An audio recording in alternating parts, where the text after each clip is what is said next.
Jain friend so अभी हम class 10th में देखने वाले हैं। ये polity class 10th chapter first है जी, पावर शेयरिंग इस चैप्टर का नाम है। इसके बारे में हमको सारी चीजें समझनी है, पढ़नी है। आप बिल्कुल भी टेंशन मत लीजिएगा, एक एक लाइन एक एक पॉइंट यहाँ से हम लोग सीखते हुए चलेंगे।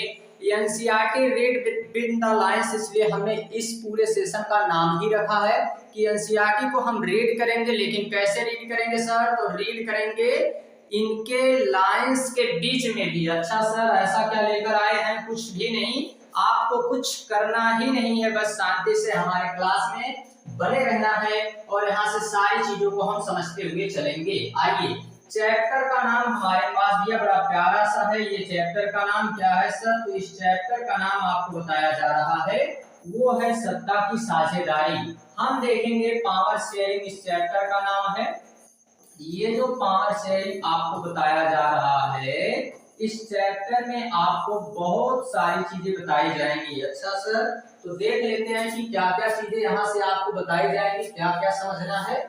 उन सारे पॉइंट पे हम लोग यहाँ से फोकस कर लेते हैं।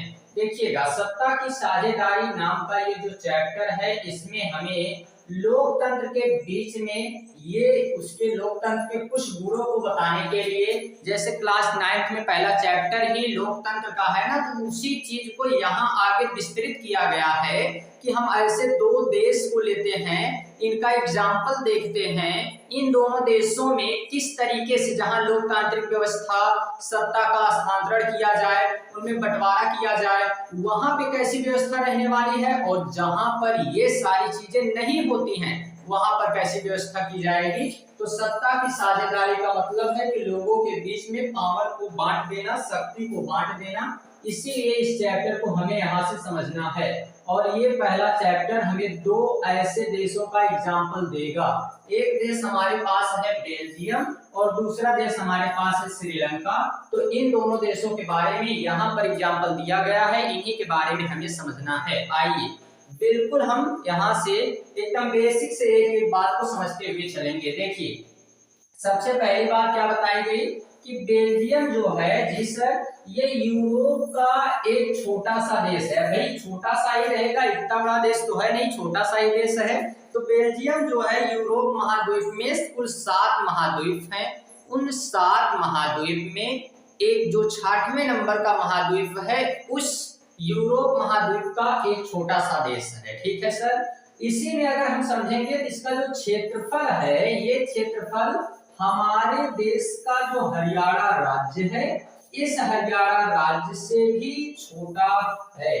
ठीक है, कितना बड़ा क्षेत्रफल है भाई, कहना नहीं चाहिए देश। आप सोचो, ऐसे हमारे यहाँ 28 राज्य हैं और जिनमें कुछ ऐसे भी राज्य हैं जो कई देश को समेट सकते हैं, जनसंख्या में भी, क्षेत्रफल में भी। लेकिन हमने उनको देश नहीं कहा है, हमने उसको अपने भारत देश के अंदर रखा है और ये लोग इसको देश नाम दे देते हैं। तो चलिए कोई बात ना भैया, ये अपनी मर्जी से अपना चला रहे, चलाने दीजिए, इसमें क्या बात हो गई। तो इसकी सीमाएं लगती हैं 4 अलग अलग देशों से। वो है एक फ्रांस, दूसरा है नीदरलैंड, तीसरा है जर्मनी और चौथा है लक्समबर्ग। तो अभी तक हमने बेल्जियम में क्या सीखा? अभी तक बेल्जियम में सर हमने ये देखा है कि बेल्जियम यूरोप का एक छोटा सा देश है। साथ में हमने ये देखा कि इसका जो क्षेत्रफल है वो हमारे हरियाणा राज्य से भी छोटा है। और तीसरी बात हमने देखी कि इसकी सीमा लगती है 4 देशों से, जिसमें फ्रांस, जर्मनी और एक नीदरलैंड और एक लक्समबर्ग, ये 4 देशों से इसकी सीमा लगती है। लेकिन अगर इसके आबादी की बात की जाए, इसकी जनसंख्या की बात की जाए, तो जनसंख्या इसकी करोड़ से थोड़ी ज्यादा है, 1 करोड़ से थोड़ी सी ज्यादा है। मतलब सर, मतलब 1.14 के आसपास है।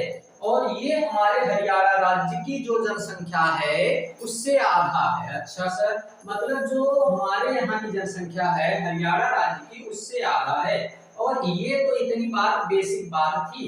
लेकिन अब हमें ये समझना है इस पूरे बेल्जियम के बारे में कि ये तो हमने यहाँ से यहाँ तक इतनी बात सर समझ ली है, तो थोड़ा सा आप इसको क्लियर कर दीजिए ताकि हम और आसानी से इन सभी पॉइंट को समझ सकें। आइए, इनको हम और भी क्लियर कर देते हैं। और ये आपके सामने हमने क्या रखा, ये आपके सामने हमने रख दिया है हरियाणा राज्य। ठीक है, अच्छा सर, ये आपने हमारे सामने हरियाणा राज्य रख दिया है, ये बात हम कैसे मान ले?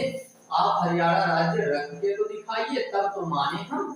तो लीजिए, ये आपके पास हरियाणा राज्य नहीं, बेल्जियम की बात हो रही है।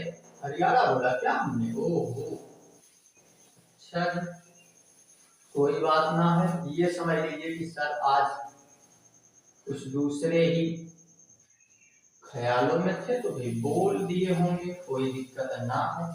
ये हमने आपको दिखा दिया जी बेल्जियम। ठीक है सर, ये आपने बेल्जियम दिखा दिया। इस बेल्जियम में आपने क्या बताया है? पहली बात, सबसे पहली पॉइंट ही हमें इसमें याद रखनी थी सर। वो क्या पॉइंट थी? तो पॉइंट थी बच्चा वाली, क्या है वो? है भी यहाँ पर कि यूरोप का एक देश है। ठीक है, यूरोप महाद्वीप का, तो यूरोप का हमें ये एक देश मिलता है, यूरोप का छोटा सा देश। ठीक है सर, ये बात तो हमें पता चल गई। पहली पॉइंट, यूरोप का एक छोटा सा देश। ठीक, ये बात आपको पता चल गई। दूसरी पॉइंट हमने ये बताया कि इसकी आबादी लगभग कितनी है। तो ये आबादी से पहले क्षेत्रफल देख लेते हैं। तो क्षेत्रफल इसका लगभग लगभग हरियाणा राज्य के बराबर है। हरियाणा राज्य के बराबर ना कह के छोटा कहेंगे, हरियाणा राज्य से छोटा। ठीक है जी, ये भी बात हमें पता है सर। तीसरी बात आपने बताया कि इसकी जनसंख्या जो है, वो जनसंख्या इसकी कितनी है? तो जनसंख्या इसकी आपने बताया है कि जनसंख्या हरियाणा राज्य से कम है, लगभग आधी। हरियाणा राज्य से आधी है। तो ये अगर बात करें तो लगभग कितना हम कह सकते हैं? तो इसको अप्रोक्सीमेट हम नाम दे सकते हैं 1.14 करोड़, मतलब 1 करोड़ से थोड़ी ज्यादा है। अच्छा सर, ये भी बात हमें याद है। फिर हमने इसमें आपको ये बताया कि इसकी बाउंड्री 4 अलग अलग देशों से लगती है। वो 4 अलग अलग देश कौन से हैं? वो 4 अलग अलग देश हैं जिनसे इसकी बाउंड्री लगती है। वो है, पहला है सर फ्रांस, आपने बताया था। ठीक है, फ्रांस। फिर आपने बताया जी जर्मनी। ठीक है, जर्मनी बताया हमने। और जर्मनी के साथ हमने बताया आपको नीदरलैंड, और ये आपका नीदरलैंड। और नीदरलैंड के बाद सर आपने बता दिया था एक को, जिसको हमने जाना है लक्जमबर्ग के नाम से, लक्जमबर्ग। ठीक है सर, ये अभी हो गए लक्जमबर्ग, यहाँ पे थोड़ी रहेगा इस पे। ठीक है, ये लक्जमबर्ग। तो ये अभी तक इतनी ही बात हमने आपको बताई है, इससे ज्यादा हमने कुछ नहीं कहा। अच्छा सर, इतनी छोटी सी बात है, इसको आप नोट करके रखेंगे, बस इतनी सी बात अभी आपको यहाँ याद रखनी है। ठीक है सर, ये बात तो हमें याद है, इसमें क्या करना है, ये तो बिल्कुल सिंपल बात है। आपने इसके बारे में बताया और हमने याद किया, बस इससे ज्यादा आपको अभी ना आपने कुछ बताया ना हमने कुछ याद किया। लेकिन आगे जब पढ़ते हैं तो हमें क्या मिलता है, क्या मिलेगा सर? तो यहाँ पे जातीय गुनावट है। अच्छा सर, जातीय गुनावट बहुत जटिल है। कैसे? देश की जो कुल आबादी है, कुल जनसंख्या है, कुल जनसंख्या मतलब 100% हम मान रहे हैं। ठीक है सर, इस 100% का 59%, 100% का ये 59% जो हिस्सा है, ये 59% फ्लेमिश नाम के हिस्से में रहता है, फ्लेमिश नाम के इलाके में रहता है, और ये डच भाषा बोलने वालों का है। ठीक है जी, ये बात तो यहाँ से क्लियर हो गई। दूसरी बात कि बचा हुआ जो 40% हिस्सा है, ये बेलोनिया नाम के हिस्से में रहता है, और ये कौन सी भाषा बोलता है? तो ये फ्रेंच भाषा बोलता है।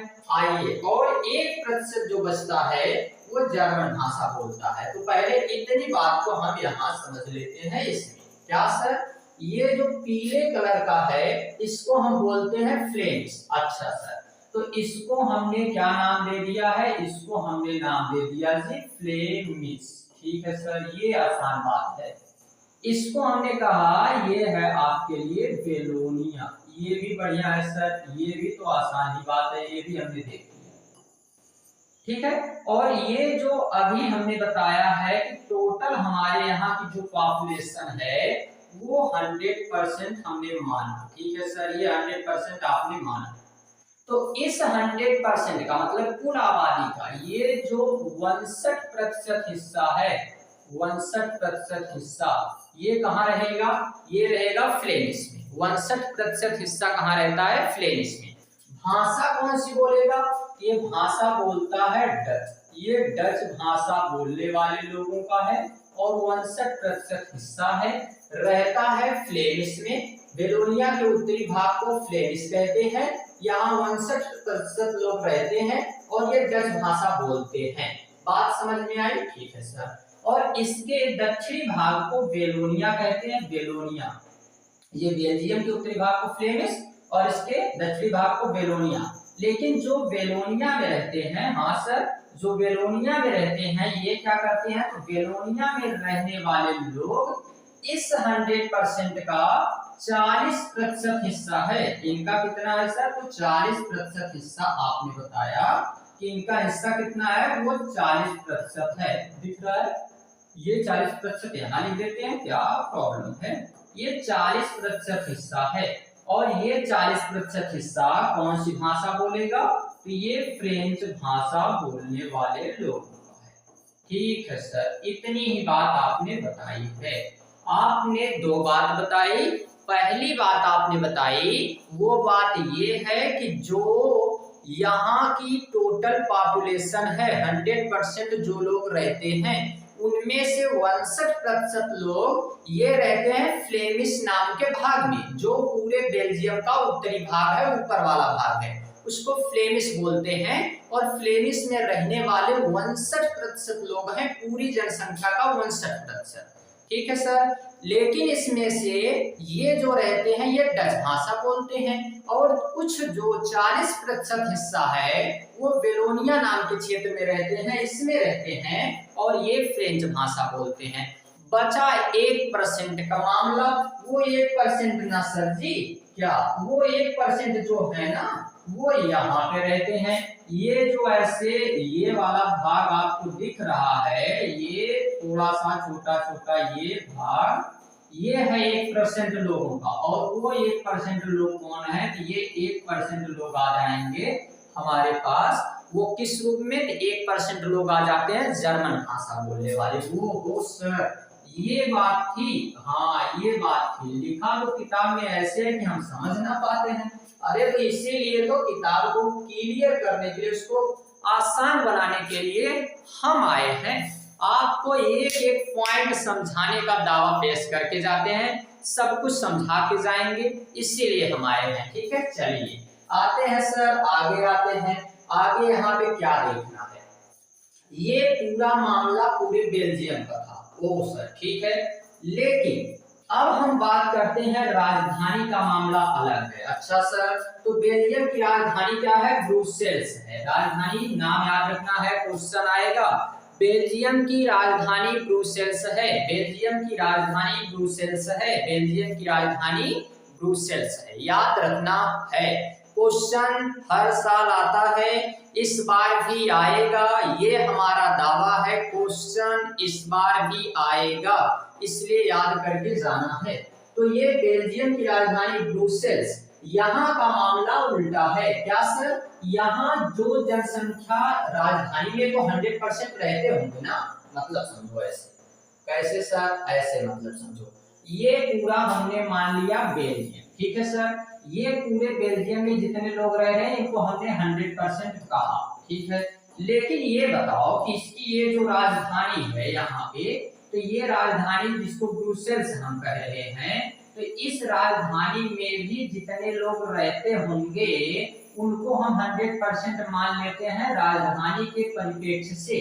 राजधानी के हिसाब से हम इनको यहाँ पे टोटल रहने वाले लोगों को हमने माना 100%। जैसे हमारे पूरे देश में जितनी जनसंख्या है उसको हमने 100% माना, लेकिन राजधानी में जो रहते हैं उन्हें हमने अलग से एक जगह 100% मान लिया। बात समझ में आ रही है? ठीक है सर, तो तो ये ऐसे भी समझ लो कि जैसे जितने हमारे विद्यालय में अभी 4 क्लास मान के चलो चल रहे हैं, तो हमने उनको 100% बच्चों को माना, लेकिन एक क्लास जब अलग हम देखेंगे तो हम ये भी कहेंगे इस क्लास के लिए ये सभी 100% हैं। ठीक है सर, ये बात समझ में आई।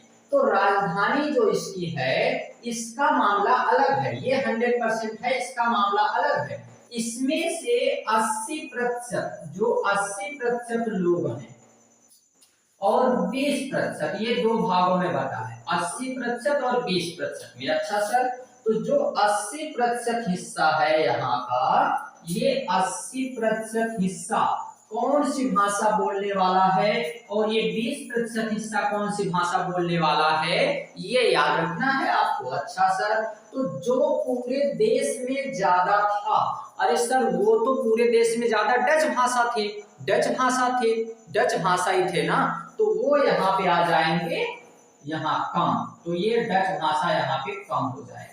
और जो पूरे देश में कम थे, मतलब कितने थे, 40% सर, वो आ जाएंगे यहाँ पे 80%। वो सर ऐसे तो हमको कभी किसी ने नहीं बताया, बिल्कुल नहीं बताएगा।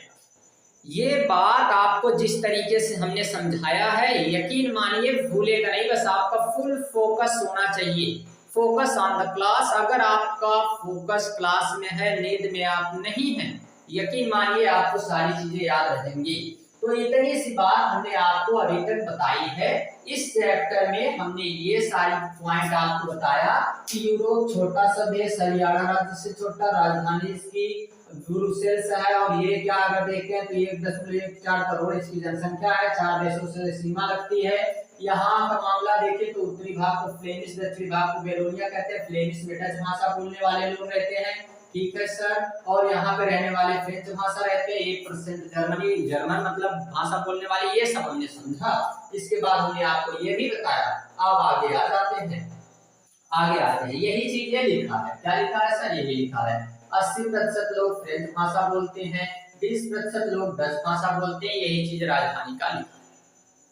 ठीक सर, ठीक है, आपने कहा, हमने मान लिया। अब दिक्कत क्या है, ये है तो हम क्या करें, अरे करना कुछ नहीं है। ये जो अल्पसंख्यक थे पूरे देश में, जो फ्रेंच भाषा जिनकी संख्या कितनी थी, 40%, बार बार इनका परसेंटेज याद रखोगे ना तो आसान हो जाएगा। ये 40% जो लोग थे, इनकी तुलना में अगर हम देखें कि तुलनात्मक रूप से ये लोग जो थे, तुलनात्मक रूप से अगर हम देखते हैं, ये समृद्ध थे और ताकतवर थे, मतलब इनके पास शिक्षा व्यवस्था थी, ये शक्तिशाली थे, पैसे में ज्यादा थे, तो इसलिए कम होते हुए भी ये ज्यादा दिखते थे। अच्छा सर, ये बात है, लेकिन कितनी भी ज्यादा लड़ाई हो तो भाई बराबरी संख्या में तो फिर वो जीत जाएंगे। और ये अगर देखें तो इसीलिए इनका आर्थिक विकास हो गया था। शिक्षा का लाभ पाने के लिए ये लोग जो है अपना देखते थे कि ठीक ठाक था व्यवस्था। लेकिन जो डच भाषा सर कितनी 59%, तो जो डच भाषा थे, इनकी स्थिति अगर देखते थे तो ये शिक्षा व्यवस्था इनके पास नहीं थी, इस वजह से ये लोग नाराज रहते थे, ज्यादा थे और ये समृद्ध थे, तो दोनों के बीच में अब होगी लड़ाई। अच्छा सर, इसीलिए 1950 से 1960 के बीच में फ्रेंच और डच भाषा में क्या हो गई सर, फ्रेंच और डच भाषा के बीच में ना लड़ाई हो गई। अच्छा जी, तो फ्रेंच और डच भाषा के बीच में जब लड़ाई हो जाती है तो इससे हुआ क्या, ये जो लड़ाई हुई, इनके बीच में जो तनाव उत्पन्न हुआ, इससे मामला क्या सामने आता है, इससे मामला ये सामने आता है, अगर हम देखें तो इनके बीच में ये जो तनाव उत्पन्न हुआ, तो इन दोनों समुदायों में, ये दोनों ने, अब देखने को ये सबसे ज्यादा कहां मिलेगा, ब्रुसेल्स में क्यों लड़ाई हो रही है, लेकिन ब्रुसेल्स में ज्यादा क्यों दिखेगा, क्योंकि ब्रुसेल्स में इनका गैप ज्यादा है, 80 और 20 का है मामला, और वहां पे भी समृद्धि और ये असमृद्धि का मामला वहां ज्यादा है, तो इसलिए ब्रुसेल्स में ये मामला ज्यादा दिखता है राजधानी में, क्योंकि वहां 20 और 80% थे। 20 और 80 का क्या मतलब है सर, 20% कौन थे और 80% कौन थे, तो 80% हमने अभी आपको बताया था, जो डच वहां पे ज्यादा थे वो यहाँ पे कम रहेंगे, तो ये यहाँ पे अब हो जाएंगे फ्रेंच 80%, ठीक है सर, और 20% कौन थे, वो डच थे। तो ये बात तो हमें पता है, ठीक है सर, ये बात अगर पता है तो एक विशेष तरह की समस्या थी, क्योंकि जो डच बोलने वाले लोग थे इनकी संख्या इनसे ज्यादा थी। ये बात तो हमने देख लिया, ठीक है, ये बात हमने सारी बातों को समझ लिया है। अब होता क्या है, ये स्थिति तो हमने बेल्जियम की अभी देख ली है, बेल्जियम का ये पूरा मामला हमने देख लिया है। अब इस किताब ने जो लिखा है इसके बाद तुरंत हरियाणा देगा, अरे वो क्या बोलते हैं उसको, श्रीलंका। लेकिन हम ऐसे नहीं करेंगे, क्यों सर, हमें ये तरीका पसंद नहीं है। आप कहाँ से आए हैं, आपको ये तरीका पसंद नहीं, भैया हम आए तो अपने यहाँ से ही, घर पे ही हैं। लेकिन ये याद रखना कि ये किताब जो लिखने वाले थे उनसे ज्यादा हमको लगता है कि हमारे पास दिमाग आ गया है। ये ऐसे नहीं लिखना चाहिए था, ये इस तरीके से लिखना नहीं चाहिए था, इनको सोचना चाहिए था कैसे लिख के हम भर भर कर देंगे, बच्चों को समझ में नहीं आएगा। तो इसलिए इनको यहाँ हम अभी श्रीलंका को नहीं समझते, जैसा इन्होंने बताया हम श्रीलंका नहीं समझेंगे। तो फिर आप क्या करेंगे सर, हम समझेंगे पहले बेल्जियम ही। अगर जिसको शुरू किया उसे खत्म करके मानेंगे, बिना खत्म किए हम बीच में थोड़ी आ जाएंगे, यहाँ से वहां कूदते रहेंगे, ठीक है। तो इसको हम लोग अभी यहाँ से समझते हैं, क्या समझना है, आइए देखते हैं बेल्जियम का भी और आगे मामला देख लेते हैं, और इसके बाद तब जाके आएंगे हम लोग श्रीलंका को, ठीक है ना। तो इसलिए अभी हम बेल्जियम में ही रहते हैं और फिर इसके बाद तब आएंगे इससे।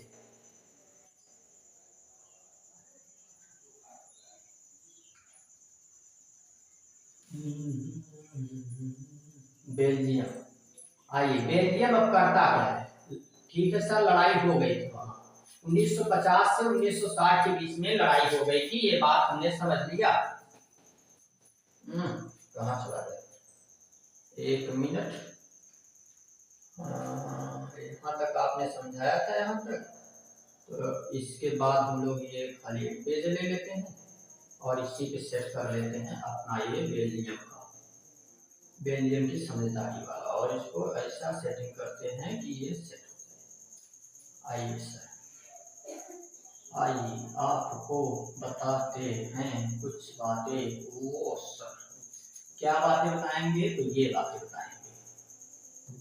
बेल्जियम श्रीलंका से अलग क्या करता है, समझदारी दिखाता है, वो हम श्रीलंका के बारे में भी पढ़ेंगे। क्या, जब बेल्जियम में लड़ाई हुई तो इसीलिए 1950 से 60 के दशक में लड़ाई हुई, ठीक है सर, ये लड़ाई हमने अभी तक देखा, लड़ाई हमने देखा है, लड़ाई करने में भी हमको मजा आता है। आप एक बार बताइए तो सर कहाँ करना है, नहीं करना है, ठीक है, नहीं करना है भाई, इतना खुश होकर नहीं आना है, अभी नहीं करना है लड़ाई, देखते हैं। तो 1950 से 60 के बीच में जब लड़ाई हुई थी, तो ये 1970 से 1993 के बीच में अपने यहाँ के तनाव को, अपने यहाँ के विवाद को कम करने के लिए क्या करते हैं, तो अपने संविधान में 4 संशोधन करते हैं। कितने संशोधन, 4 संशोधन। और किस लिए किए गए 4 संशोधन, कि जो भी देश में रह रहे हैं वो सभी आदमी को ऐसा नहीं लगना चाहिए वो बेगाने हैं, इस दूसरे जगह से आए हैं ऐसा उन्हें नहीं लगना चाहिए, वो मिलजुल कर रह सके, इसलिए ये संशोधन करते हैं। और कहते हैं कि कोई भी देश में ऐसा, अगर हम देखते हैं कि ऐसा आज तक नहीं किया है, ये बहुत अच्छी बात है। उन्होंने सोच समझ के एक अच्छा मॉडल प्रस्तुत किया है कि जिसने हमें सताया है उनको भी साथ लेकर हम चलेंगे। ये बात इसने बताया कि भाई ऐसा नहीं हम बीच में छोड़ जाएंगे, नहीं नहीं, वो उनको भी साथ में ले चलने की बात कर रहे हैं। तो यहाँ पे अब क्या करते हैं, तो बेल्जियम ने एक मॉडल दिया, और वो मॉडल क्या दिया है, ये 4 संविधान संशोधन किया, और वो 4 संविधान संशोधन पेपर में आता है। इधर इधर फोकस करो, इधर ध्यान दो जी, ए लड़के इधर देखना है। 4 संविधान संशोधन जो बताने जा रहे हैं ये पेपर में आता है, और इसलिए इसको फोकस करना है। क्या बात बताई गई है, इधर ध्यान दो, क्या बात बताई गई है। पहला, संविधान संशोधन में ये जितनी चीजें हैं वो पॉइंट हमको याद रखनी है, और ये पहली पॉइंट है। संविधान में इस बात का स्पष्ट प्रावधान किया गया कि केंद्रीय सरकार में डच भाषा और फ्रेंच भाषा दोनों मंत्रियों की संख्या समान रहेगी। कुछ विशेष कानून तभी बन सकते हैं जब दोनों भाषा को बोलने वाले मंत्री सहमति दिखाएं। तो ये आपके लिए पहला संविधान संशोधन हो गया कि यहाँ पर कहाँ चला गया जी, चलो कोई नाराज हो क्या तुम, ये अपडेट आज मांग रहा था, अपडेट कर रहे थे सुबह से, बार बार नेटवर्क छोड़ दे रहा था, रात को इसको अपडेट किया जाएगा। तो देखते हैं ये इसने क्या कहा कि दोनों समूह के लोग जब सहमति दिखाएंगे, दोनों समूह के संसद जब बहुमत के पक्ष में आएंगे, तभी जाकर किसी एक समुदाय के लोगों की तरफ से ऐसा नहीं होने वाला है। तो सर हमने 4 संविधान संशोधन की बात की है, तो पहला संविधान संशोधन आपने क्या बताया, तो पहला संविधान संशोधन हमने आपको ये बताया है, और वो क्या है सर, तो ये याद रखना है 1900 बेल्जियम का संविधान संशोधन, याद रखना बहुत जरूरी है, बहुत जरूरी। ये है बेल्जियम, ठीक है सर, ये रहा बेल्जियम। इस बेल्जियम में 1970 से 1993 के बीच में, 1993 के बीच में, 1970 से 1993 में कितने संविधान संशोधन हुए, तो 4 कॉन्स्टिट्यूशनल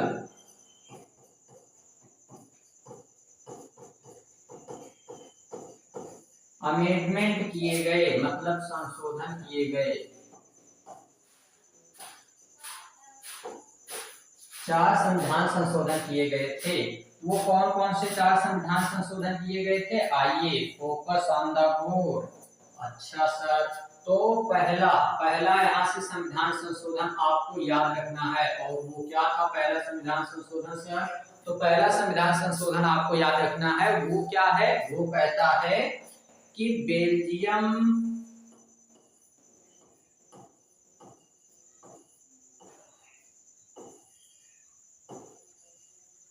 के केंद्र में, डायरेक्ट ऐसा बोलो ना, बेल्जियम में ही है, तो बेल्जियम में मतलब केंद्र सरकार में, केंद्र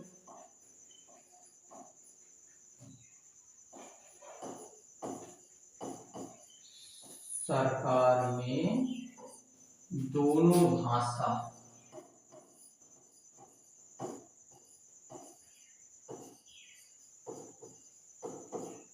बोलने वाले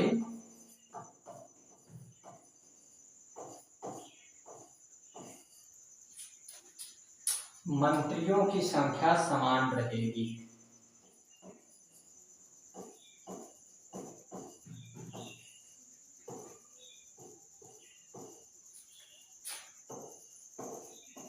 दोनों भाषा बोलने वाले मंत्रियों की संख्या समान रहेगी, मतलब हम समझाते हैं, घबराना है।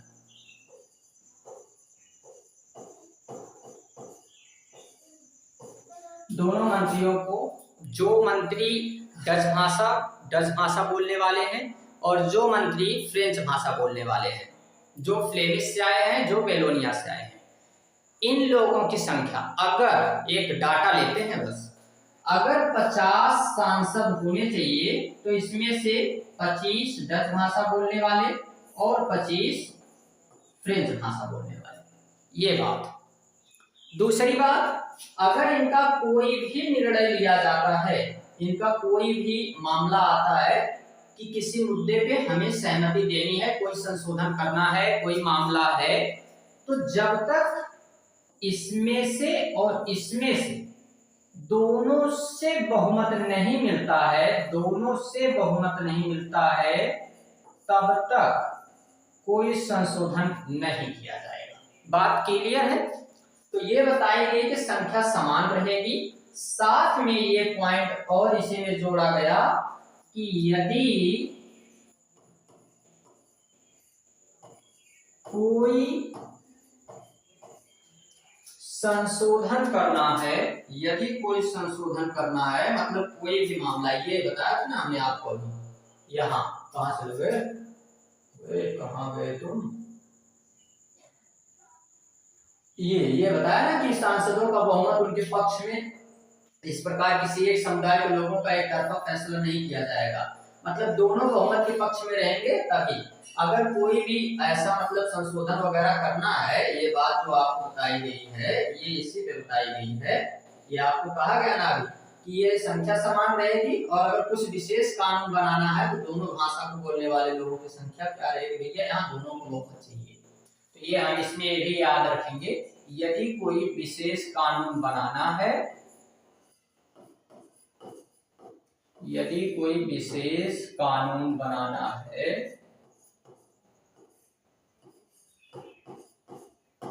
जहां दोनों का मामला हो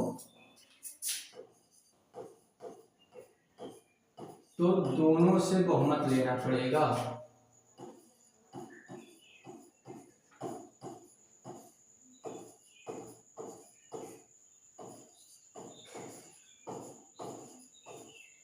दोनों से बहुमत चाहिए, ठीक है। ऐसा नहीं कि केवल एक से बहुमत से काम हो जाएगा। ये हमारा पहला संविधान संशोधन था जो बहुत इंपॉर्टेंट है भैया, इतना इंपॉर्टेंट है पूछो मत। हर बार आता है यार, ये क्वेश्चन आएगा और इसको आप याद रखते जाएंगे, ठीक है सर।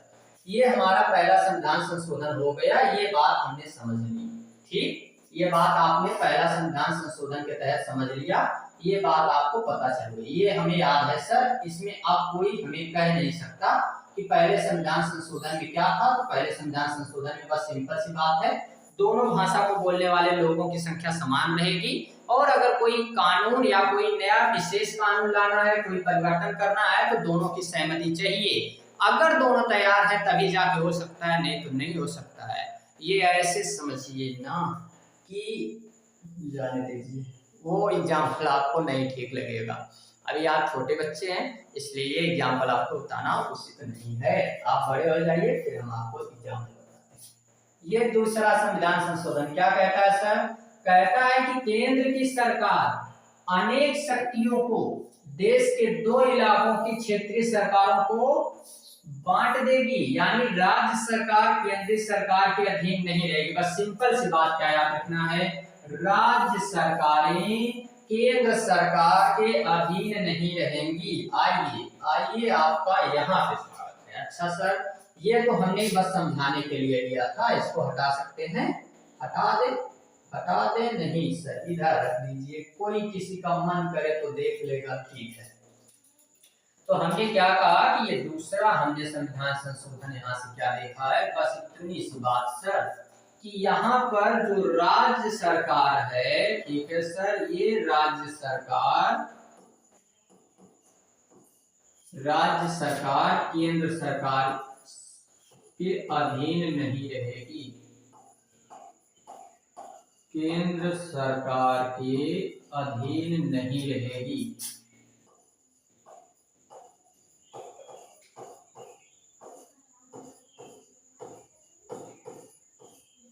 बस इतनी सी बात आपको हमने बताया है। इसका मतलब सर, इसका मतलब ये होता है, मान लो जैसे हमारे यहाँ भारत की सरकार है, ठीक है सर, प्रधानमंत्री केंद्र सरकार के रहेंगे तो पीएम मोदी को ले लेते हैं। अच्छा सर, आप डायरेक्ट मोदी बोले नाराज हो गए तो देखा जाएगा। तो पीएम मोदी जी जो हैं, ठीक है, ये क्या करते हैं, तो इनके बारे में क्या याद रखना है, ये क्या करेंगे, जो पीएम मोदी जी हैं, ये अगर सीएम योगी जी को, वो सर दोनों लोगों को आपने यहां से ही निकाला है जी, सीएम योगी जी को क्या करते हैं, सीएम योगी जी को अगर जब हर बात पे सुनाते रहते हैं ऐसे ना ऐसे करिए, ऐसे ना ऐसे करिए, तो ये इनके अधीन नहीं रहेंगे। जब ये अपनी मर्जी से खुल के काम करने लगे, इनका पूछे की कोई जरूरत ना है, तो बोलेंगे कि राज्य सरकार केंद्र सरकार के अधीन नहीं है। बात समझ में आई? बस इतनी सी बात है। तो ये चीजें हमें यहाँ से समझनी थी कि भैया यहाँ जो राज्य सरकार और केंद्र सरकारें हैं, ये केंद्र सरकार अपना मामला देखे, राज्य सरकार अपना मामला देखे, राज्य सरकार केंद्र सरकार के अधीन नहीं रहेगी। ये बात तो हमने किसमें समझा, दूसरी विशेषता में। अभी आते हैं तीसरी विशेषता की तरफ। क्या कहती है कि जो ब्रुसेल्स है बेल्जियम की राजधानी, यहाँ पर भी अलग सरकार है और यहाँ पर भी दोनों समुदाय को बोलने वाले प्रतिनिधियों की संख्या क्या रहेगी, समान रहेगी। ठीक है, यहाँ पर भी ऐसा किया जाएगा क्योंकि यहाँ पर भी डच भाषी और इसमें बराबरी का प्रतिनिधित्व दिया था, इसीलिए यहाँ पर ऐसा करेंगे। तो हम सिंपल सी बात एक रखेंगे, क्या यार वो सर क्या याद रखना है, तो याद ये रखना है कि ब्रुसेल्स में, बेल्जियम की राजधानी ब्रुसेल्स में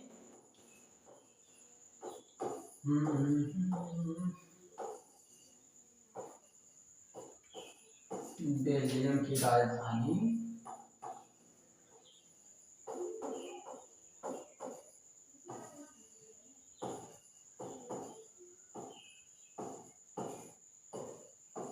ब्रुसेल्स में भी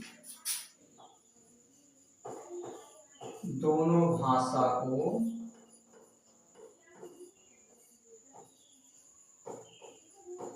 बोलने वाले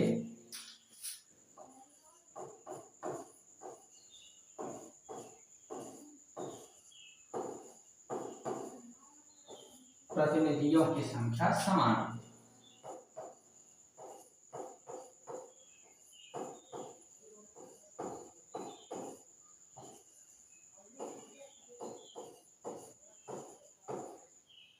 नोट्स बनाते चलो, ऐसे रखो मत। बात समझ में आई? जो स्किप कर करके वीडियो देख रहे हो ना तो एग्जाम में स्किप हो जाओगे। बात समझ में आ रही है? आई स्ट्रेट करके 2 बटा 2 गुणे 3 बटा करके देख रहे हो ना बच्चा, ऐसे बटा में आओगे। इसलिए फोकस करो और ध्यान से देखो इसको। आप फटाफट स्पीड बढ़ा देते हो। देख रहे हैं हम सब चीजें यहाँ से, पता है हमको। ठीक, चलो आगे देखते हैं। अरे सर आप कैसे जान जाते हैं हम लोगों की बात, आप कैसे जान जाते हैं? कहीं कैमरा नहीं लगाए हैं? लगाए हैं। हमारे यहाँ भी कुछ कैमरा लगाया गया है कुछ लोगों के द्वारा। वो कैमरा लगाया गया है कि हम क्या करते हैं, ये सब जानकारी पहले से कुछ लोगों को पता हो जाती है, लाइट काट देते हैं फटाक से। ये सब वो भी अपना सिस्टम लगाए हैं। ठीक है, चलिए आते हैं भैया अगले वाले पे। अगला क्या था सर? तो अगला ये था, आपने जो अभी बताया था ना उसी पे था। ये तो आपने यहाँ तक बता दिया, ठीक है। अब अगला हमें ये देखना था, क्या सर? ये था अगला संविधान संशोधन, जो चौथा संविधान संशोधन है वो क्या है? देखिए वो कहता है कि ये यहाँ तक तो ठीक था। आपने पहले में दिया कि केंद्र सरकार में भाई संख्या समान, ठीक सर। आपने दूसरे में कहा कि राज्य सरकार केंद्र सरकार के अधीन नहीं रहेंगी, ठीक है सर, ये भी बढ़िया बात है। आपने कहा कि राजधानी में भी संख्या समान, ये भी मान लिया। चौथा संविधान संशोधन क्या था? चौथा था कि केंद्रीय और राज्य सरकारें जो हैं इनके अलावा एक तीसरे स्तर की सरकार बनेगी जिसे हम सामुदायिक सरकार कहेंगे। क्या बोलेंगे सर? इनको हम सामुदायिक सरकार बोलेंगे। वाह सर, ये क्यों? तो ये सरकार का चुनाव एक ही भाषा के लोग करेंगे और ये अगर देखेंगे तो डच, फ्रेंच, जर्मन, ये सभी समुदाय के लोग चाहे जहां भी रहते हैं वहां सामुदायिक सरकार को चुनते हैं और ये सरकार को अपनी सांस्कृतिक, शिक्षा, भाषा जैसे मामलों के फैसले लेने का अधिकार होगा। आइए आपका यहाँ पे स्वागत है। कहाँ पे सर? यहाँ। क्यों? देखिए हमने तो सब देखा कि इसके लिए, पूरे देश के लिए हमने एक संविधान संशोधन बनाया कि जो सरकार चलेगी वो सरकार में दोनों भाषा को बोलने वाले लोग रहेंगे, ठीक है सर। फिर हमने कहा कि ये राज्य के लिए अपना इधर से कोई अलग मतलब बना सकता है, जिसका मर्जी करे वो, राज्य सरकारें अधीन नहीं रहेंगी किसी के, ठीक है। लेकिन फिर हमने कहा कि एक राजधानी में भी यहाँ पे अपनी एक नई लैंग्वेज वगैरह के आधार पर वो जो दोनों भाषा को बोलने वाले सभी की संख्या समान रहेगी। लेकिन एक चौथा जो कहा गया वो मान के चलो कि हमको यहाँ सरकार बनानी है, ठीक है सर। फिर हम क्या करेंगे? यहाँ पे तो भाई, यहाँ पे अगर हम देखेंगे अब दोनों भाषा के बोलने वाले हम प्रतिनिधि कहाँ से लाएंगे? हाँ सर, ये बात तो सही। तो क्या करें, इसके लिए करें कुछ नहीं, इनको कहो कि तुम अपनी सरकार बना लो, एक भाषा जो हो वही बोलने वाले, तो इसको बोलते हैं सामुदायिक सरकार। अच्छा सर, तो यहाँ पे एक लाइन है सामुदायिक सरकार, और वो मतलब बताया गया इसमें चौथे संविधान संशोधन के तहत कि एक सामुदायिक सरकार एक तीसरे स्तर की सरकार बनाएगी। अच्छा सर, तो एक तीसरे स्तर की सरकार बनाई गई, तीसरे स्तर की, अभी हम समझते हैं, तीसरे स्तर की सरकार बनाई गई, तीसरे स्तर की सरकार अर्थात सामुदायिक सरकार, ये सामुदायिक सरकार बनाई गई। ठीक है सर, सामुदायिक सरकार बनाई गई।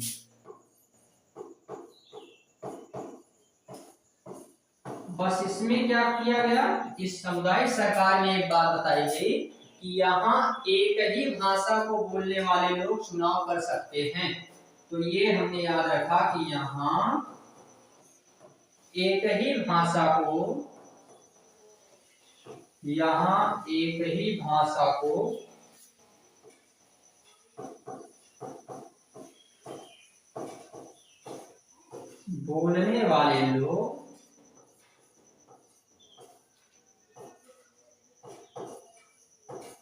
बोलने वाले लोग चुनाव कर सकते हैं।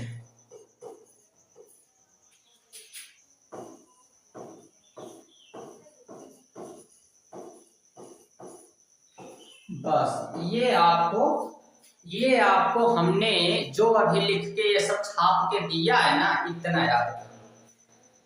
किसी सीरीज की जरूरत नहीं पड़ने वाली है, हमारे लेक्चर को देखो, साथ में ये पूरा बस क्लास में आप बैठो, बात सब भूल जाओ, जो हम लिख रहे हैं बस उतना लिखना है, जितना हम लिखें उतना लिखना है, जितना हम बोले उतना याद करना है, इससे ज्यादा कुछ नहीं याद करना है। किताब का एक पॉइंट उससे एक्स्ट्रा नहीं लिखना है, ना कोई सीरीज पढ़नी है, ना कहीं और कोई लेक्चर देखना है। एक सिंगल क्वेश्चन कहीं से आ जाए तो फिर कहना आप जो हमने पढ़ाया नहीं, ये हम बहुत बार बोले हैं, कईयों बार हमने बोला है, जो हमने पढ़ाया नहीं वो पेपर में आएगा नहीं, ये सिंपल रूल है।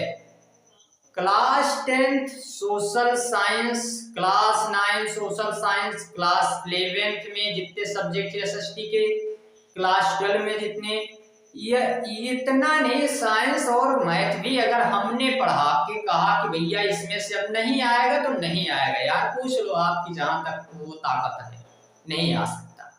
ऐसे हवा हवाई बात नहीं हम लोग करते, जितने बार पेपर कराए हो देख लिए होंगे, ठीक है, नहीं आता बाहर। तो ये सारी चीजें आपको देखना है।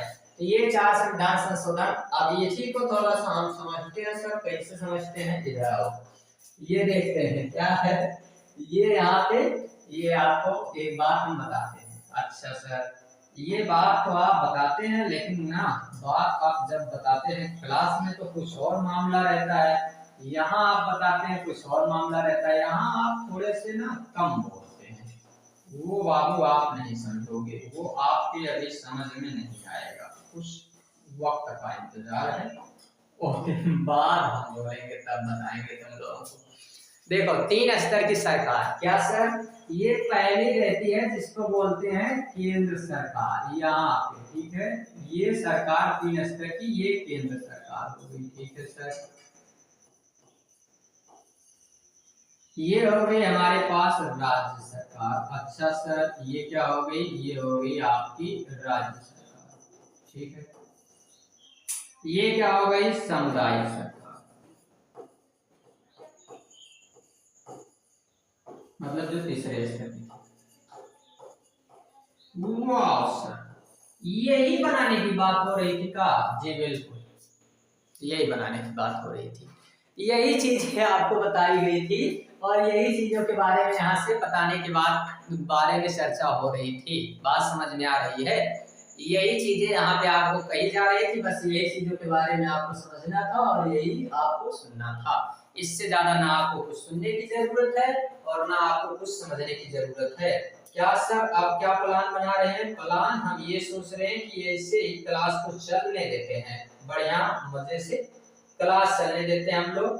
अभी टाइम हमारे पास काफी है, करीब अभी हम लोगों के पास 30 मिनट्स का टाइम है। मस्त हम लोग क्लास चलाते हैं, जब तक ये साथ दे रहे हैं तब तक हम साथ चलते हैं, क्या इसमें प्रॉब्लम कुछ भी नहीं है। ठीक है, तो अगर ये है तो चलने देते हैं। ठीक, और कुछ बता दीजिए सर, भी थोड़ा बहुत हम लोगों को कुछ बता भी दीजिए ताकि हम लोग इसको याद रखें। क्या याद रखना है? याद कुछ नहीं रखना है, आप कुछ बताइए तो थोड़ा सा हम एक आध दो तो शायद वो याद चलिए, एक बार भी हमको आपने नहीं बताया। सुनाते हैं आपको एक बढ़िया सी चीजें, 3-4 लाइनों का एक मिला है, मस्त है। ये क्या है, इसको आप याद रखेंगे, बहुत ही बढ़िया बात बताई गई है कि तूफान में ताश का घर नहीं बनता, तूफान में ताश का घर नहीं बनता, रोने से बिगड़ा मुकद्दर नहीं बनता। दुनिया को जीतने का हौसला रख, कि दुनिया को जीतने का हौसला रख, एक हार से कोई फकीर और एक जीत से कोई सिकंदर नहीं बनता। ठीक है, तो ये नहीं सोचना है कि एक बार कोई कुछ हो जाए, हार गए हम लोग, ये सर ऐसे नहीं हो पाता है, ये हो जाता है, वो हो जाता है, कुछ नहीं हो जाता है।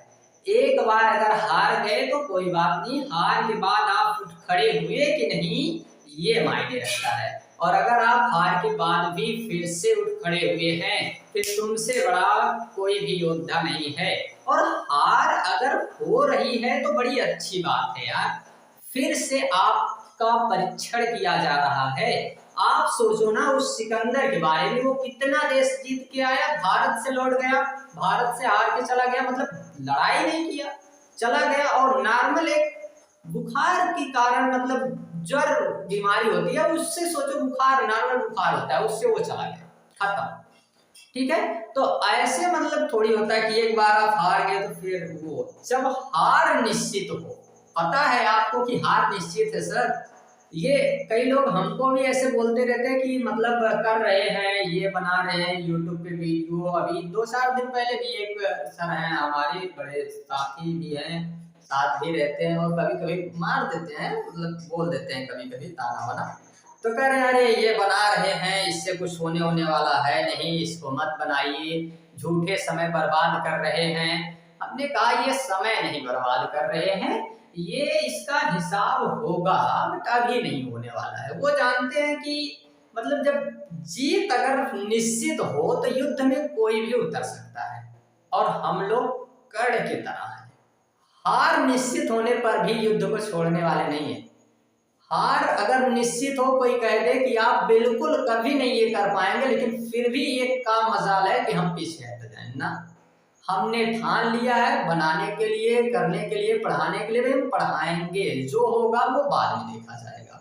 ठीक है, ये बाद का मुद्दा है, अभी बस चुपचाप पढ़ाने से मतलब है, पढ़ा रहे हैं, क्लास बच्चों को प्रोवाइड करा रहे हैं, बच्चे खुश हैं, हम खुश हैं, इतना कम नहीं है। ठीक है, वो बाद में जो मुद्दा बाद का है वो बाद का देखा जाएगा, और जिस दिन हिसाब होगा ना इसका, वो फिर आप समझिए। ठीक है, अभी कुछ नहीं है, अभी हम आगे देखते हैं। तो ये